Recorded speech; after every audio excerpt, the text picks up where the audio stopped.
number ones. We're also number one for education freedom and have been for many years. Number one for public higher education. We have a 50-year low in the crime rate. We have the lowest per capita debt of all 50 states, and we've retired almost 50% of it now. Just since I've been governor of the entire history of Florida, we've knocked out 50% of it just in our tenure. We're also the lowest number of state government workers per capita anywhere in the country, and yet we're still doging all this stuff even more to do even better. And then if you look at what we're doing on illegal immigration, we are far and away the number one state that is fighting for illegal immigrants to be deported. Not even a close second.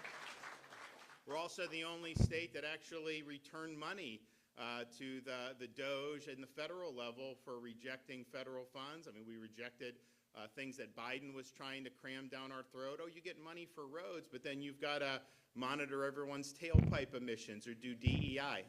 That ain't happening on my watch. And so we've rejected it, but Biden didn't even know how to take it back.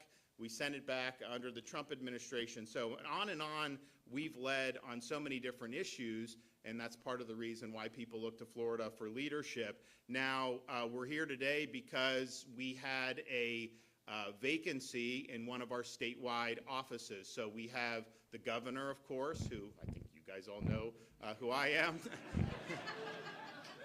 We have Attorney General, Chief Financial Officer, Agriculture Commissioner. Our Chief Financial Officer after the 2022 election got reelected, Jimmy Petronis. He ran for Congress in Florida Congressional District 1. He got elected to that position and then had to resign, of course, from CFO. I said that I would make a selection when the legislative session ended, which was scheduled to end in May 2nd.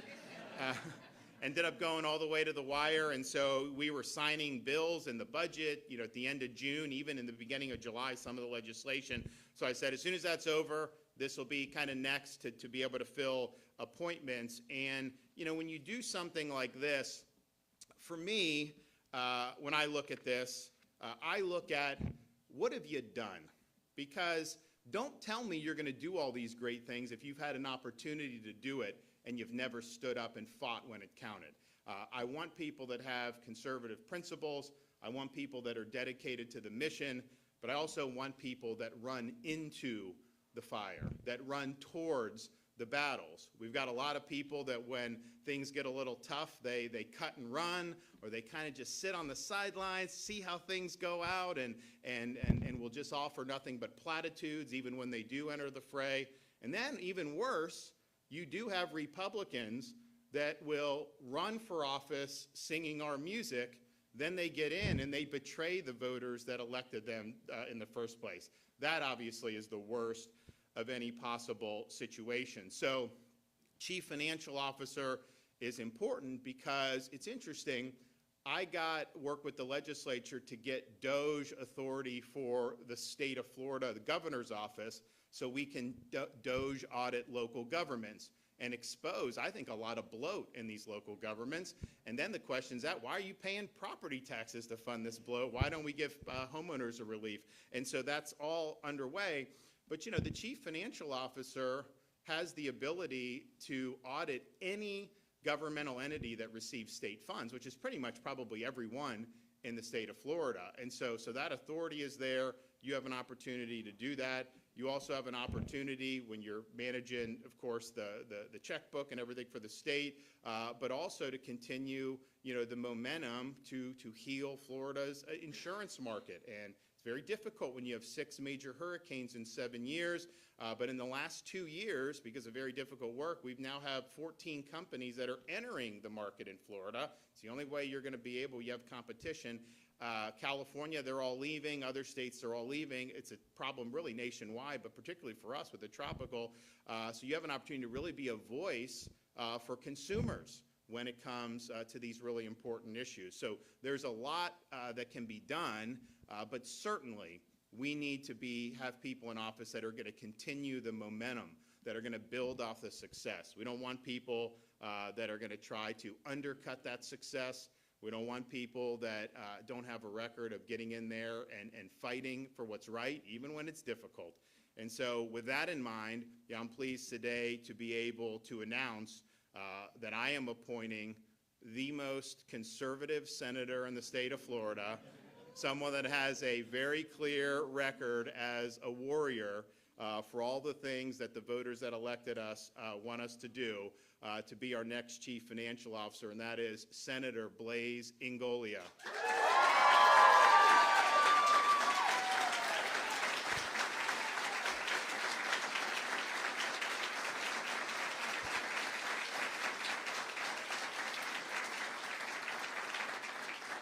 Now, it's interesting because if you look on his Twitter handle, it's not Blaise or Ingolia or Senator, it's Gov Gone Wild. And I'm like, what does that mean? And he told me that this was years ago. He was watching out-of-control spending at the local level. And he's like, well, why are we paying higher property taxes when you guys are spending like this? And so it was really to be an activist to get new people in at the local level that would be friendly to taxpayers. And now as chief financial officer, this is really going to come full circle for him because he's going to have the authority to go in and audit all those local governments and really hold them accountable in addition to everything that we do.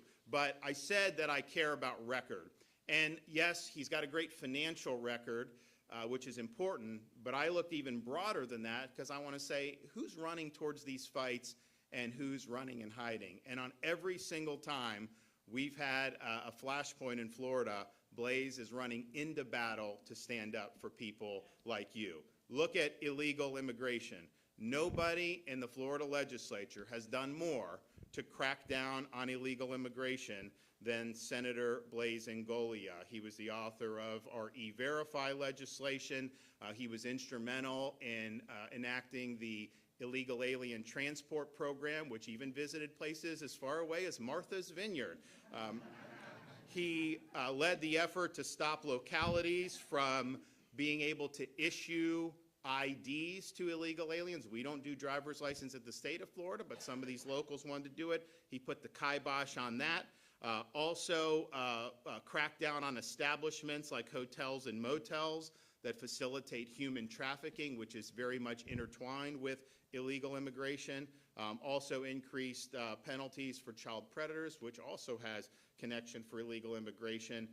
But then earlier this year, I called a special session of the Florida legislature because with President Trump about to take office, I knew this was our one final chance to be able to end the problem of illegal immigration once and for all. And yes, it starts with sealing the border, which the President's done a great job of, but then you have all these millions and millions of people that Biden let in, and then many millions even over the years before that. There was no way that you were going to be able to conduct the largest removal operations in American history successfully unless the states and the local law enforcement were working hand in hand with DHS and the Trump administration to do this. And so I asked for a number of policies, most significantly requiring that all state and local law enforcement agencies participate in these deportation operations and holding illegal aliens accountable. And Blaise was standing there right beside me. Obviously, the voters that elected us, that's exactly what they wanted to see. But we had a movement in the Florida legislature led by the Speaker of the House to sabotage what we were trying to do. And they even passed legislation that I vetoed that would have made all the operations we have done this year in conjunction with DHS illegal in Florida. Alligator Alcatraz, under their bill, would have been illegal in the state of Florida. It was one of the worst pieces of amnesty legislation I have ever seen, and one of the worst pieces of legislation we have ever seen Republicans put forward in the state of Florida. I vetoed it. I had a handful of guys that stood with me for that. All the people were standing with me, but these politicians had the different agenda. Blaise was standing strong against that amnesty legislation. And if you didn't have people like Blaise standing strong against that, you would not have Florida leading the charge in that. And in fact, we would have ended up being a de facto sanctuary state. So Blaise was right. A lot of these other guys, starting with the Speaker of the House, were wrong. And nobody should ever forget what they tried to do to you. That was stabbing you in the back with that legislation. And there was no question Blaze was not going to be cowed by that. And so I really appreciated him standing for that. He's also been the leader in the Florida legislature on election integrity measures. So you look at Florida has probably the best run elections anywhere in the country. And we've done a series of reforms the entire time I've been governor. We try to build off the success to be able to make it that way and to be transparent and to be efficient.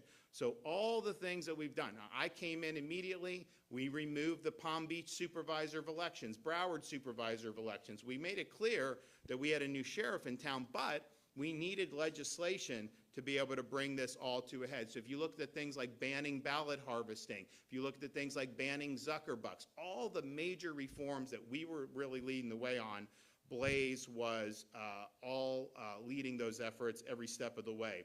You also look at his record on conservative issues, like the Second Amendment. He's got a 100% record on Second Amendment issues. Never voted to violate your Second Amendment rights. He's worked hard to break down outdated licensing barriers for people with reforming. It was a major landmark reform we did on occupational licensing. He's also been the leader in the Florida legislature on supporting term limits for county commissioners and school board members, and is also a big supporter of what I'm supporting nationwide in Article 5 amendments to do both a balanced budget amendment for Congress and term limits for members of Congress, which is really important.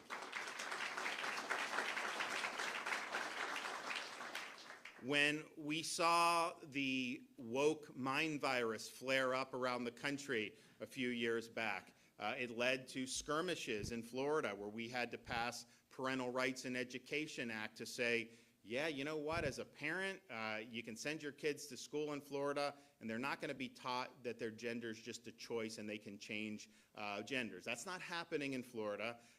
We did things that the parents really appreciated. Not everyone appreciated that. Media, other things, and we even had a little company in Central Florida that didn't appreciate that, and we had to make a stand there, and a lot of people said we were wrong on doing that, but we were absolutely right to sign parental rights, but then we were also right to ensure, that we didn't have one company in Central Florida being able to also control its own local government, and so Blaze was instrumental in us clawing back that authority.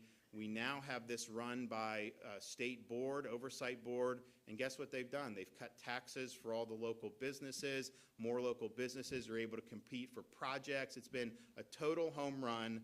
People said that Disney was going to leave Florida as a result of that. I think actually they're going to invest many billions of dollars more in Florida. But there were a lot of people that just they didn't necessarily want to be heard on that. Blaze was with us every step of the way.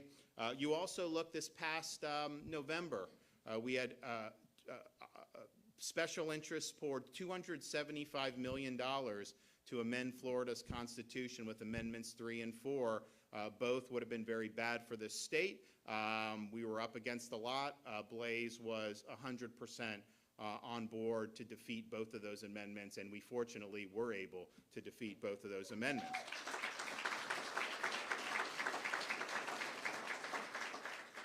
So I think as CFO, he's going to be a really important voice for what a lot of Floridians are asking for, and that's relief from property taxes. And we're looking at this very, very closely because, obviously you have to make the numbers work, and I think we're going to be able to produce a proposal that's going to be very, very bold, but we're going to be out there soliciting input from people. But the reality is the free state of Florida needs to mean they're not going to tax your income, but it should also mean that you actually own your own property and you're not perpetually paying rent to the government. And that's the vision that Blaze shares with me, and I know that's a vision that a lot of people in Florida want to see realized. And so that's not something we can just do by executive action, even by legislative enactment in the legislature. It's something that will require Florida voters to approve on the ballot in November of 2026, and so he's going to be instrumental in that. We also, a lot of people may not know that the chief financial officer serves as the state's chief fire marshal. Blaze was very supportive of my initiative to increase the pay of all the state firefighters. We wanted 25%. The House, under the Speaker, wanted 0. The Senate helped us get to 15%, and that's what we ended up getting. And we're going to come back for more next year. But I think that as he leads the state component of our firefighter corps in Florida, they're going to know they have someone that has a demonstrated record of fighting for them and fighting for their interests. So I'm glad to be able to make this appointment. To me, the record speaks everything. And if you want to know what someone's going to do when they get into a position, look what they've done when they've had opportunities to lead. Did you lead? Did you cower? Or did you actually stab us in the back? I mean, there's really only 3 ways you can go.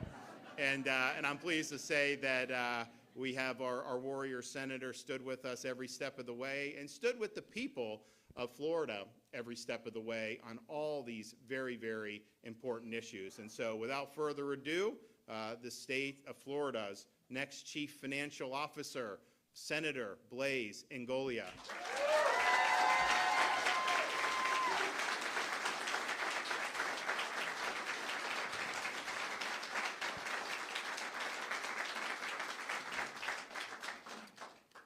Thank you, everyone. It is an honor to be here. And first, I want to thank my friends, my family, my wife, my daughter, my dad, my sister are here. This really means a lot. And for the people who know me, you guys know I care deeply about these issues. And I work night and day to make sure that I am a good public servant for you.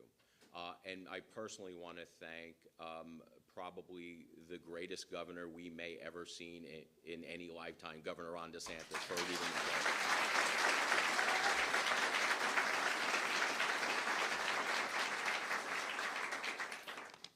So a couple of years ago, I had a conversation with the governor. I said, think about running for a higher office. And he immediately said, CFO, right? Because he knows, the governor knows how much I care about spending. He knows how much I care about spending less and having better outcomes. And sometimes that is just the opposite of what government does. But that's never stopped me. I've had a history of calling out wasteful spending, whether it was Democrats or Republicans, because I truly believe that government is accountable to the people, and our job is to make sure that we deliver that promise. There are some things that I'm going to work on as your next CFO, and I'm going to work day and night to ensure that this happened. I had said, even though we weren't able to enable any property tax reform this past legislative session, I've said publicly that I am not going away. I am going to continue to work hard to offer property tax reform. I am going to work hand and glove, side by side, with this governor to make sure that we get rid of property taxes on homestead exemption and offer real property tax relief to the people of the state of Florida. That I will continue doing.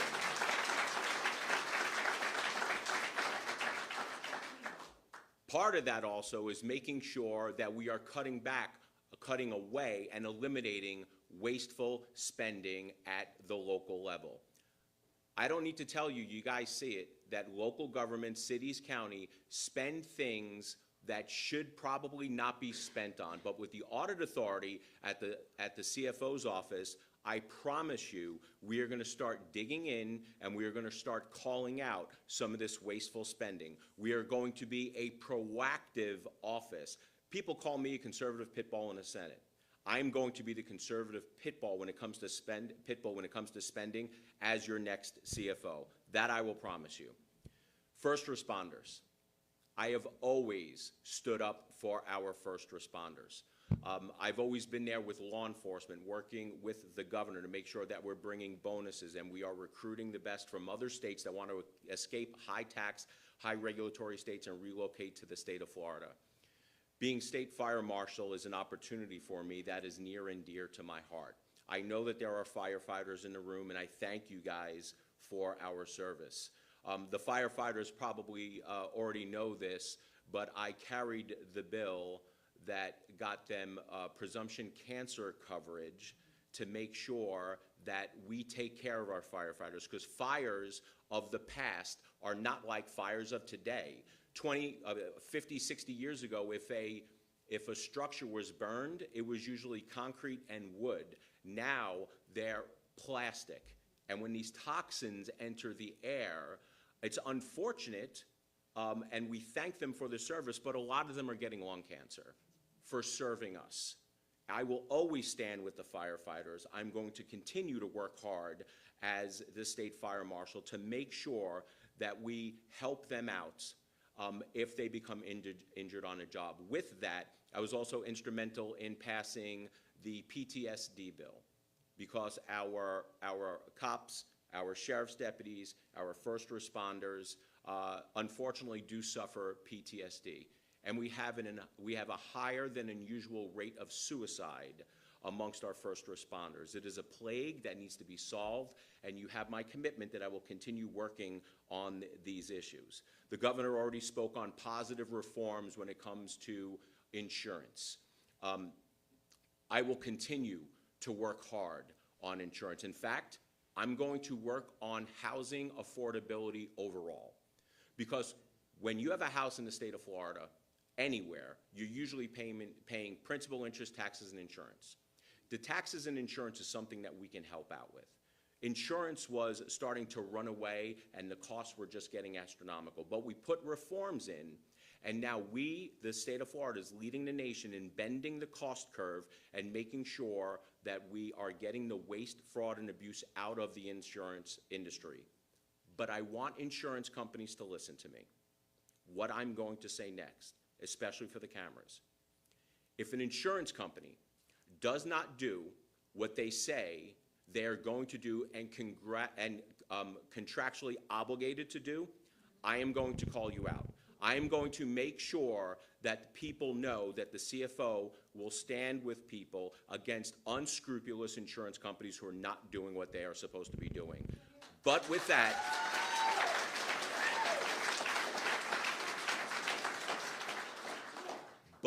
that, we are going to create the environment, continue creating the environment where we have a vibrant insurance market that will continue to push down rates. Look, it is unfortunate. A lot of the premiums, not the rates, the premiums for insurance companies have increased over the years, especially over the last 5 years. And the main reason for that were two things. One is that fraudulent insurance company claims were driving up costs, but also insurance premiums are based upon the replacement cost of your house. So if your house 5 years ago was worth $200,000 and now it's worth $400,000, your insurance premiums are going to go up. So just know that I'm going to be watching the insurance market, and I'm going to be helping out. Including that, I'm going to be helping out the insurance agents to make sure that you guys as policy holders are getting the maximum amount out of your policies, and we're doing what we're supposed to be doing. I'm going to be a proactive fiscal watchdog for the state of Florida. One of my big concerns is turning Florida into New York. Do not New York our Florida.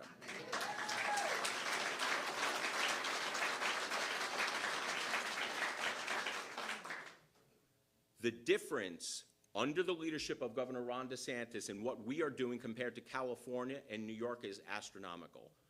New York, we have more residents than New York right now. Their budget is more than twice what ours are. That is fiscal insanity. We stand for fiscal sanity. I'm going to make sure that this place does not turn into the place where so many people are fleeing from, New York, New Jersey. Not on my watch. I'm going to make sure that we are fiscally sane. I'm going to look to protect consumers against fraud. I'm going to work with the insurance agents to make sure that we are calling out the fraud. And I will tell you this, no one will work harder than I will to make sure that they deliver on these promises. Every single campaign promise I have ever said on the campaign trail over the last 10 years, I've delivered on. If I tell you I'm going to do it, I'm going to get it done. Governor, thank you for entrusting me with this. All right. We'll do great things.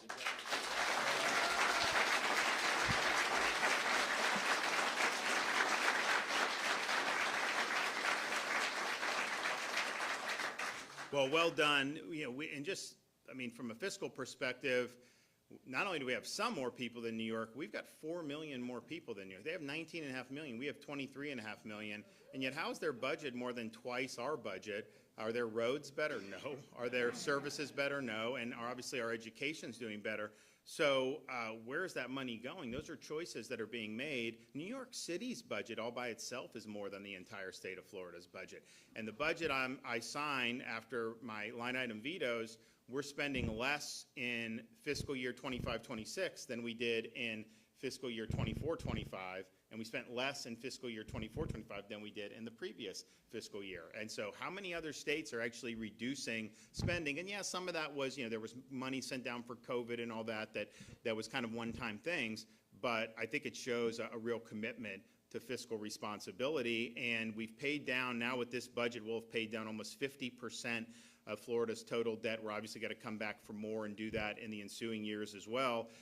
But I don't know that there's that many states that are actually paying down and reducing debt. Your share of debt as a Florida resident, I think it's like $400. Your share of national debt as an American is like $106,000. And so, and escalating, ours is declining. So there's a big difference in terms of how we've approached it for how these other states have approached it. I do think that as much as, I say, I'm not asking anyone to move here because we've got a lot of people and you got to build roads. And like, honestly, I'm fine if we just kind of like chill for a while. But the reality is, if they elect this guy mayor of New York, you are going to see people flee the coop. From just the cops, would you want to be a police officer when this guy thinks your agency shouldn't even exist? When he's going to blame the cops anytime anything goes wrong? I wouldn't want to do that. And so you come down to Florida, you get a $5,000 bonus. Do you have any openings in Hernando? Are you pretty full? Okay. All right. Well, some places have some openings. I know some PDs and some other, but yeah, the reality is you're just going to see that. And so as much as I am not like saying, move here, whatever, because I do think, housing's gone up everywhere since COVID, but Florida, you did have an intense demand. So people are buying these homes because they desperately wanted to be here. So when you have a little bit of a break from that, I think it gives some people some chance to get their sea legs. But the reality is, in a free country, people vote with their feet.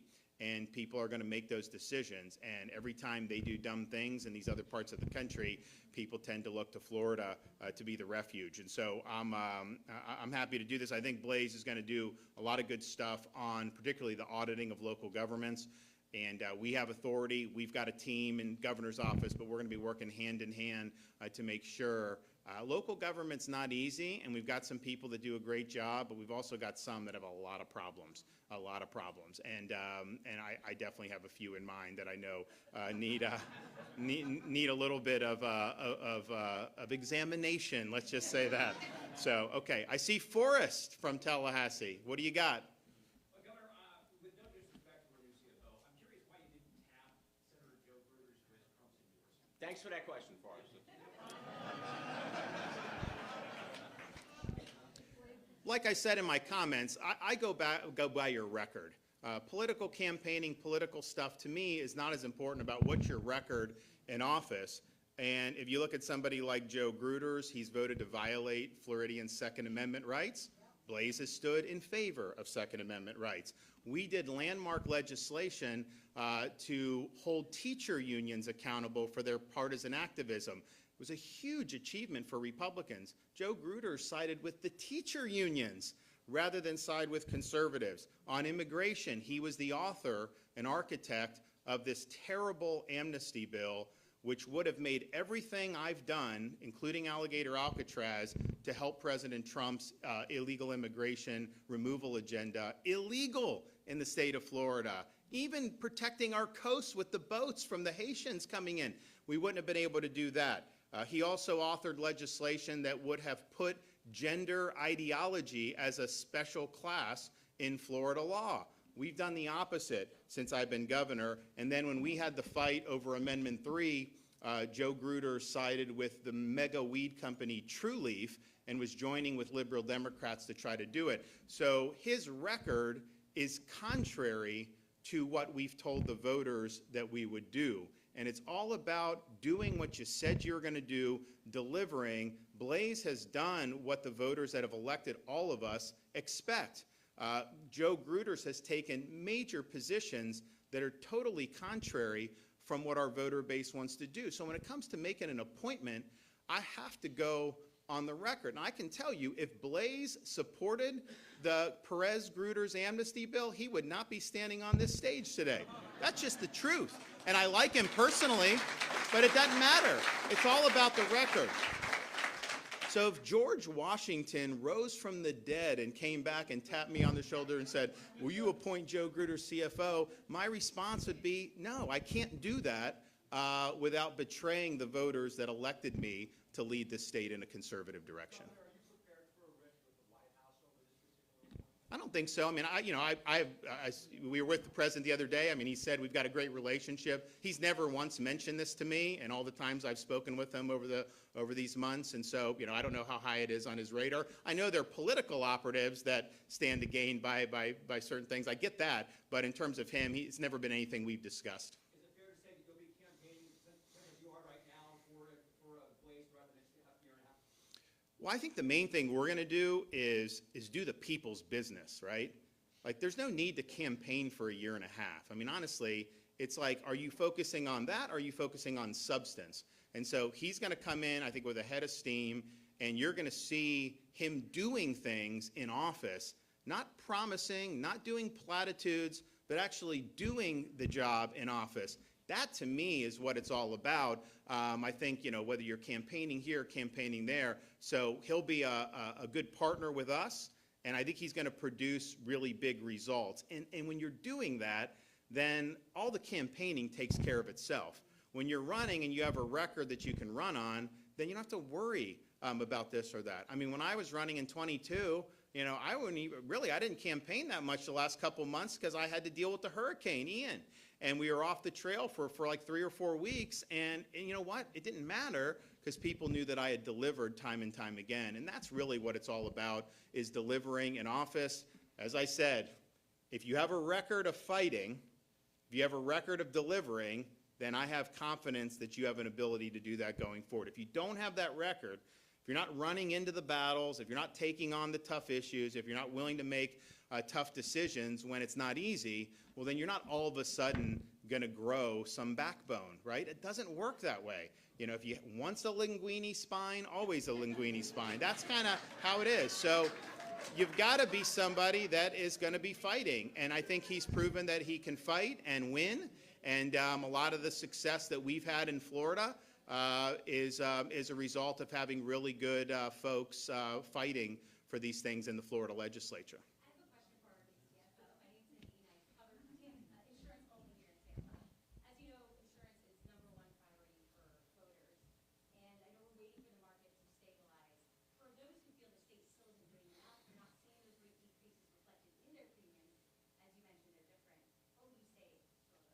I would say, first, I would rebut the claim that insurance rates have not taken a turn downward. So we have to distinguish between premiums and rates. As I've said before, premiums are going to go up as property values go up because it's based upon replacement costs. So when you hear some people on TV, quite frankly, getting hyperbolic, saying my premiums have increased, go after the Republicans, they're going up because their properties increase. Now, let's talk about the rates. The rates are what the insurance companies set. That is a percentage of the actual replacement costs. When it comes to the rates, what we've seen and what the data is showing, that the reforms that we put in a couple of years ago is actually bending the cost curve down. We are seeing rates drop in auto insurance, and we're also seeing it drop in property taxes also. In fact, I think the last bit of data that I had seen said that 49 states had double-digit increases in the rates for insurance over the last 12 months, and Florida's was, I think it was less than 1%. But having said that, we continue doing what we need to do. We cannot undo the reforms that we put in place because then you're adding costs to the cost structure. And this is what I don't understand. Insurance companies are no different than any other business. It's a P&L and it's a balance sheet, profit and loss.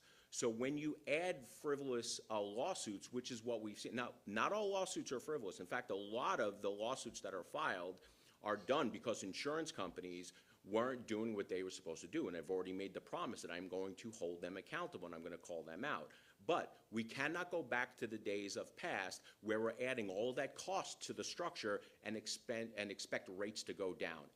The math does not math when you do that. And then, the thing is so in '24, Florida had the lowest rate increases in the country of all 50 states. Now, obviously, we've had 6 major hurricanes in 7 years.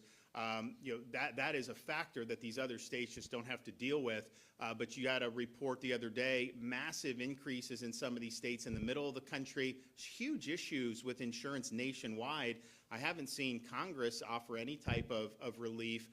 What was done in Florida was to relieve the excessive costs, where Florida represented 78% of all litigation costs nationwide on property insurance. Well, that is not going to be sustainable. And so since that was done, you've had stability. Now, it doesn't mean that all of a sudden people are having massive decreases, which is what people want, but there's stability. So what are the reforms that people propose that would make a positive difference? I know Blaze has always been open to that in the Senate. I'm obviously open to that in the governor. What did they try to do this year in the Florida House of Representatives? Did they try to do anything that would have reduced rates? No. They tried to do a bill that would have enriched plaintiffs' lawyers and would have caused rates to spike. Every analyst that looked at that said it would have caused rates to spike. It would have undone the progress to get to a place where we were attracting businesses and attracting companies. And that was proposed by Republican leadership in the Florida House of Representatives. So when I hear people out there, these politicians, when they're talking about the insurance, they either don't provide any positive reform that would make a difference, which I think I'm open to.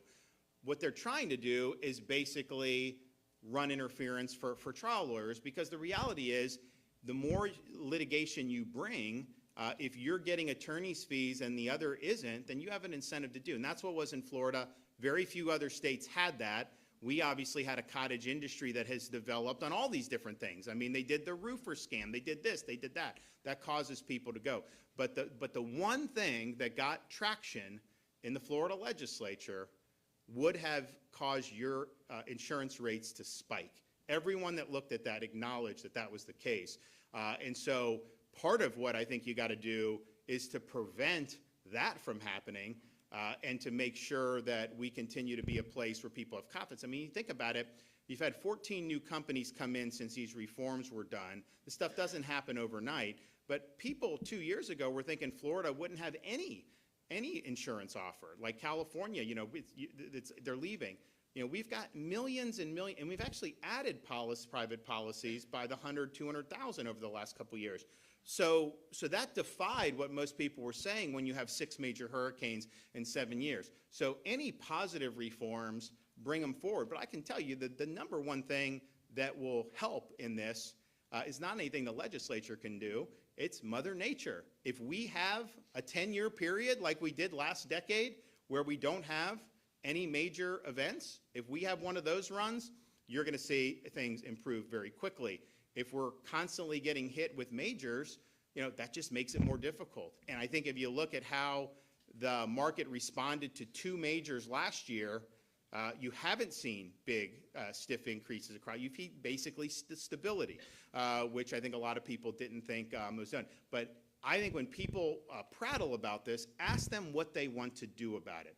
Ask them for specifics about what they want to do. It's the most complicated homeowners insurance market in the country, maybe in the world.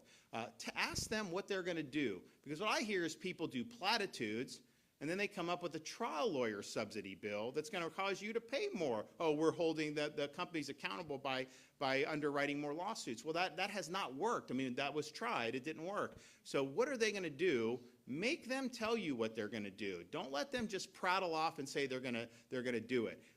Because I can tell you, no state's been better managed in terms of our budget and all that than Florida, that we have under the last six years. And that stuff's not easy, but some of these issues are very, very difficult. They're not easy fixes. And so be very weary of politicians that prattle that all of a sudden they're going to come in and be this great solution for it. The reality is this. Most of these politicians, when they do things, it makes your life worse, not better, okay? You'd rather them just sit on their hands because their solutions end up just making the problem worse. On immigration detention centers, what's the status of Tampa Landing? So I had mentioned this the other day when I was in Northeast Florida. We sent out the request, the RFP for Blanding. I think that there are a number of people that submitted bids. What I've told the DEM is I'm willing to do Blanding once Alligator Alcatraz is filled. And so the DHS has started moving in a significant number of people. I think you're going to, and they're starting to deport people from there too. Remember, this is not the Ritz-Carlton, okay? We're not doing this just to let people have food and shelter, although they do get that. But that's not, and all the minimum standards are upheld. But the reality is it's there to be a quick processing center so that they can, we have a runway right there, they can just be flown back to their home country. So that is the purpose of why we're doing it.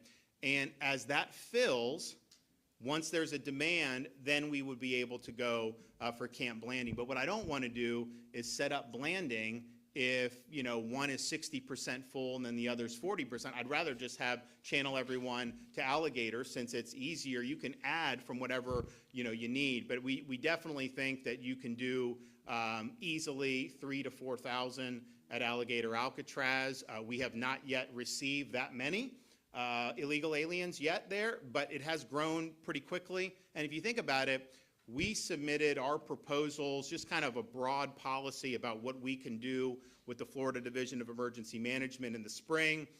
We worked with DHS, and then finally they said, yep, if you do that, you know, that will be eligible for reimbursement. And so within a week, we had this facility set up.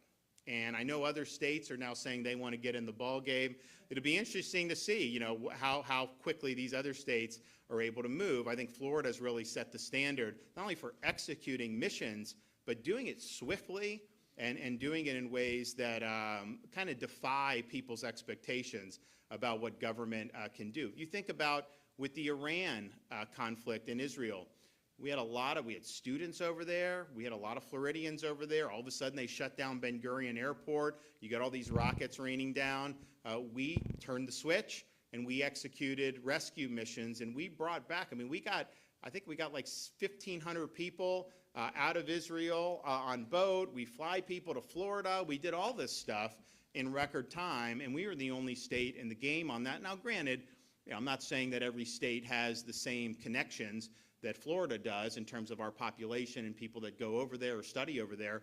So I'm not saying every state should have done exactly what we did, but we were the ones in the game, and we were able to bring a lot of people back home to safety. So that's just what we do. Blanding can be turned on very quickly. I know they'll award the bids once we make that decision, but I don't want to set up a new infrastructure until, and look, this may happen in a matter of a week or two, right? I mean, it's possible. We also have different ways we can do Blanding. We can use existing infrastructure there, which would not give us as big of a footprint, so we would end up having, you know, some illegals, but we wouldn't be able to house like 2,000 or 3,000 if the existing footprint. If we build out from there with the temporary structures, that's when you can get to 2,000 or 3,000. So we'll make those decisions based on the facts on the ground. But I told these guys, even though we're getting reimbursed for it, I was like, I don't want to be creating some structure that can hold 2,000 illegal aliens, and then we end up having like 150 there after a week. And I don't think that's I don't think that's the trend. I do think DHS is doing a good job of sending. And here's the thing. These are basically like military-age males that are going to Alligator Alcatraz. I mean, like, you know, these are folks, and a lot of them have criminal records. But that's what's happening here, and I think it's been very effective. Now, I would note kind of like, you know, the Democratic Party in this state, such that it still exists in this state, they really, I mean, honestly, like, if I had to say, like, what I, as a Republican governor, would want you guys to focus on that would benefit us, I would tell them try to kick up a storm about Alligator Alcatraz. Because first of all, what they're doing is incredible, and people that have been there and seen, it's a professionally run operation. But these are people that are illegally in the country. Many of them do have criminal records. Have you ever seen these Democrats in Florida fight this hard for you as an American citizen? I haven't seen that. In fact, they've opposed almost everything that we've done over these many years. And yet they're fighting tooth and nail to not have illegal aliens deported to their home country. Now, can you imagine, as an American, if you tried to illegally enter France or Japan or China? I mean, you'd be sent back. It wouldn't even be a question that would happen. You want to try to work illegally in some of those countries? No way. They would not let you. So this is just basic upholding the rule of law. I do think it'll be beneficial if you're able to have an increased pace of removals. You're going to end up with less stress on schools, less stress on hospitals, less stress on the criminal justice system. I think higher wages for American workers, particularly in some of the industries that you constantly hear. So this is something that can be very beneficial for Floridians, and yet they want to basically put the thumb on the scale for folks here illegally to just stay in the state of Florida and stay here indefinitely. That's what they want. So I don't understand why they think this is something that is going to be effective. There's so many things that Floridians care about. Why don't you fight for Florida citizens? Why are you fighting for foreign nationals that came into the country illegally? It just doesn't make sense to me. One thing I do want to mention, we were at out in Hendry County yesterday. So this is further south than the Tampa Bay area. But we launched major Everglades restoration, and it's the largest restoration in all of America, maybe in the world. And there's a lot of different components to it. But one of the things that we've had to do is construct reservoirs on each side of Lake Okeechobee. I mean, Army Corps, when that lake goes, they spew the water out into the rivers. It creates problems. And so we've worked with the Corps to mitigate that, but ultimately they can make those decisions. So we wanted to have the existing infrastructure where you could store water, clean it, and everyone lives happily ever after. So yesterday, we opened the C-43 reservoir, which is on the east side of Lake Okeechobee. And that is going to hold, they said, we did the ribbon cutting, and South Florida Water Management District said you could fit almost every Florida university inside the footprint of this reservoir. It's just a massive reservoir. So that's going to be something that's going to be very good. And basically what we've tried to do is just restore the natural hydrology to the state of Florida, which means water moving further south through the Everglades into Florida Bay. And there's just a lot that goes into that. So that was a huge achievement. We also did the C-44, and federal government has had to work with us. We got to get them in a better spot. But we did the C-44, which is on the east side of Lake Okeechobee. Now we have this massive reservoir south of Lake Okeechobee, and we did our part in that ahead of schedule. The feds, Army Corps, are kind of doing what they're doing. But, working with the president, we have I think an agreement that we're likely to arrive at where we're going to get delegated the federal responsibility for a lot of those projects. And so we'll be able to get some of those done. And so under Biden, this really slid to where this wasn't going to be done till the middle of next decade. And we want it done this decade. So I think now that's going to compress the timeline. So stay tuned on that. But we've been working really, really hard. And the president himself said, we want to empower Florida, and even the Army Corps has acknowledged, look, Florida does things quick. We get it, and we want to utilize you. So if we're able to get that agreement and then really work going forward, that will be one of the biggest achievements that any state government has ever had, because that restoration was floundering when I became governor. We were way behind on what we needed to do, and we've really put a lot of emphasis and a lot of resources into doing something that'll have impacts in Florida for decades and decades to come. Okay, guys, thank you. God bless everybody.